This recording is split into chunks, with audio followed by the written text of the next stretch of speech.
So, discussion assignments. Not very often during the semester, but a few times we'll be using this discussion space on Moodle. And the reason we're going to be using it specifically in week 2 is we're going to use it so that you can claim your speech topics in a way that your classmates will be able to see what they are, and I'll be able to see what they are, and you won't have any doubled up topics. I want everybody to have their own individual topic and no doubles, nobody using the same topic as somebody else. So that's what we use the discussion assignments for. This week, I want you to just try and create a discussion just to test it out and get to see a little bit more about one another's topics, or a little bit more about one another. So what you'll do is you'll see that up on the top of this discussion board, I've got a brief discussion of what I'm looking for.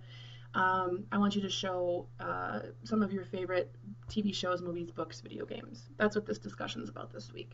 Remember, for your discussions, you need to have at least 48 hours between your first and your final posts on the discussion board. So for instance, if your first post is on Wednesday, your last post can't be until Friday. Like, your last post would need to be until, you'd need to have that amount of time in there to wait until Friday. So post early and post a couple of times during the week.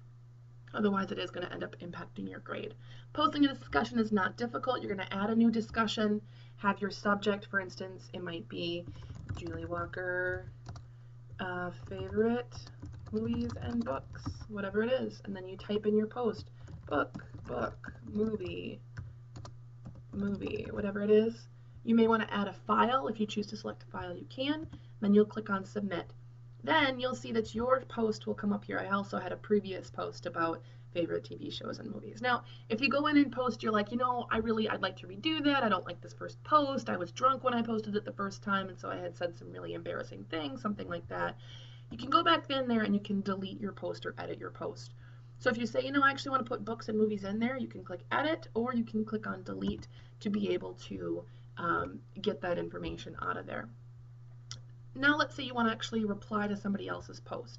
What you'll do is you'll click on their post, it'll go in and it'll say the different things that they have on there, and then you can click on reply, and when you reply, you'll put a subject up there. I love Chopped too.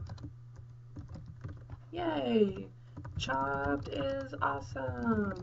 Let's be friends. Alright? You'll type your reply, whatever it might be, and then you'll click submit. Alright? So as somebody else is reading through their post, whatever their original post was, they can see that whoever else posted on theirs and whatever the reply might have been. So that's how discussions are going to work. You're going to need to post several replies to your discussions of your classmates, as well as on some of your discussions, you're going to need to rate your classmates. So keep an eye out for when you need to do those things.